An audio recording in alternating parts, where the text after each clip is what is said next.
Welcome to Kid Missing TV. I'm your host, Angelina Wilson.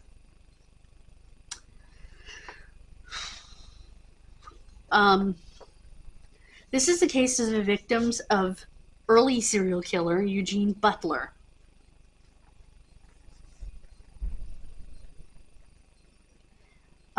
He died in 1913. In 1915, workmen were sent to excavate the farm with the purpose of renovating it after it was divided up amongst his living family members. One workman, named Leo Verbulen, was digging a cellar under the house when he discovered human skeletal remains.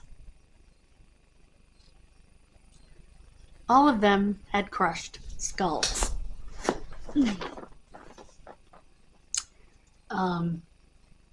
Most likely by a sharp instrument, and at least 2 had had their legs broken.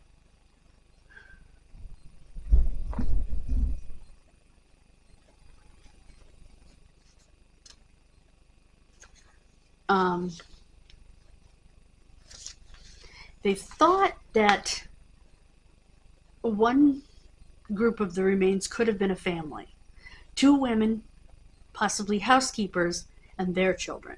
But nobody in the neighborhood, however, recalled the family going missing in the whole county.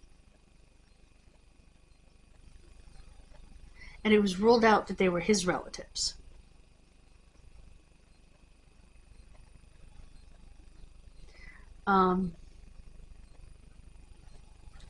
But it turned out all of the skeletons belonged to young men, including a boy aged just 15 to 18, and another who had a crooked nose. Authorities could not identify the individuals and suggested that they were vagrants employed as farmhands by Butler, which would explain why nobody had noted their disappearances. It's possible. He also could have been like the Bloody Benders and sort of brought people in, with the,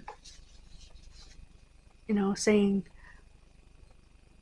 you can stay here and you can have a hot meal and whatever, and then plunk, which is what the Bloody Benders did.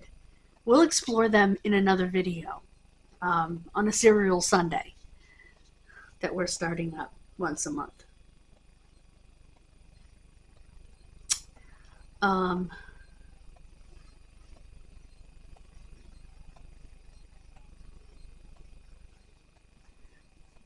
Deputies put the bones in a box, what they described as aging bones, which was then transported to the office of then Sheriff Art Turner.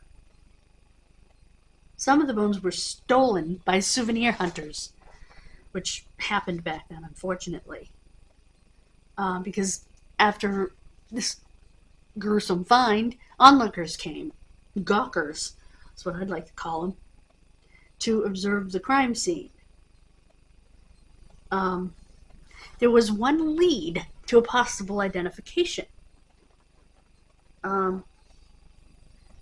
Leo Urbanski, a wealthy farmer residing in Long Prairie, Minnesota,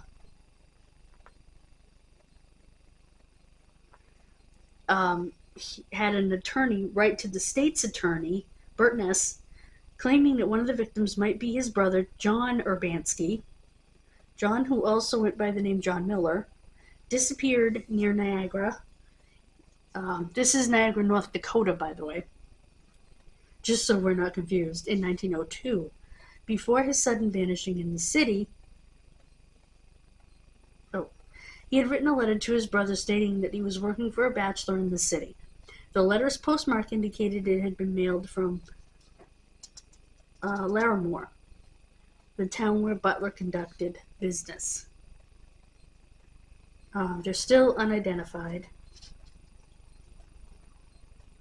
They can use modern DNA, and I think they're going to try that, which is great. According to the forensic anthropologist, it is a possibility. So,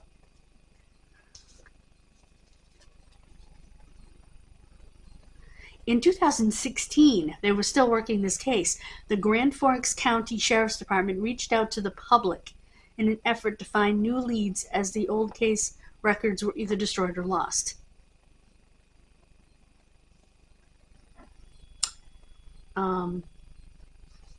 He moved to Niagara, North Dakota in 1880, by the way.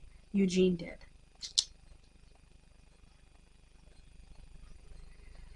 Arriving from New York State.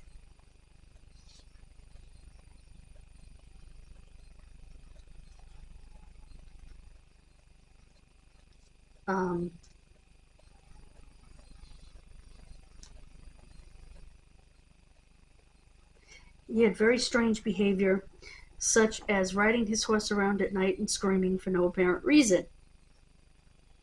And a lot of people say, oh, well, he's lived alone for so long. He's gone a little batty.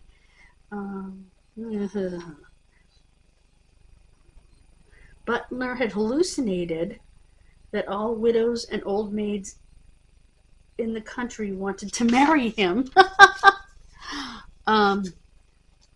He was sent to an asylum where he claimed the reason he rode his horse around while shouting was because a man came in at night and told him to.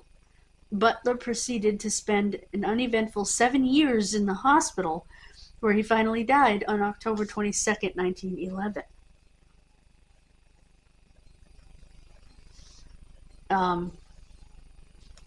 And that's when the 6 bodies were found 2 years after that. So they are still working on it. Oops. Oh, this is a different case. They are still working on it, which is impressive. So hopefully they'll get like the DNA Untold Project or one of those places to do DNA testing on these bones. Maybe finally prove that one of them was John Urbanski. They had no way to prove it back then. And he was a skeleton, so his brother couldn't exactly identify him. So, but yeah, this guy reminds me of the Bloody Benders.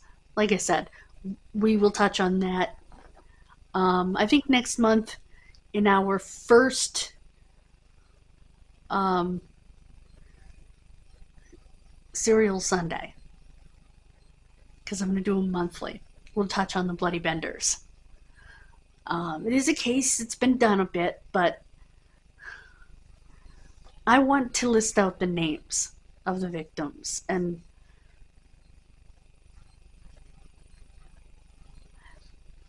not only did the Bloody Benders do what they did, but they also disappeared. So, and it ties into something else that we talked about, where supposedly this person is responsible for killing the Bloody Benders. Another person, not him, is responsible for killing the Bloody Benders. Actually, we didn't talk about that. I read that in a book. It was a guy who became a serial killer, and it was like an ancestor of his supposedly took credit for killing the Bloody Benders. I'll have to go back in the book, but it's on my tablet. But yeah.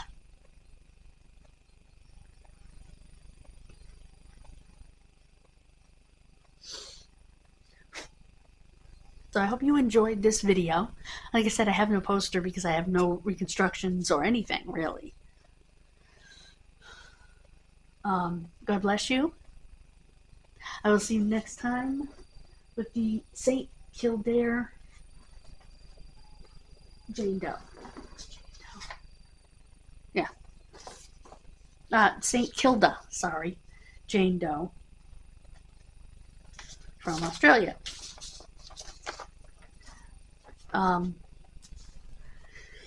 Excuse me. So, please subscribe and click the bell so you don't miss that. And check out my other 2 channels. Excuse me, Punky's World. We did not reach our goal by my birthday, so I'm going to extend our goal to Labor Day. 200 on the other channel and 500 on this channel. And I'd like to get, I don't know, 10, between 10 and 50 on the new channel by then as well. So, thank you guys so much. Bye. God bless you.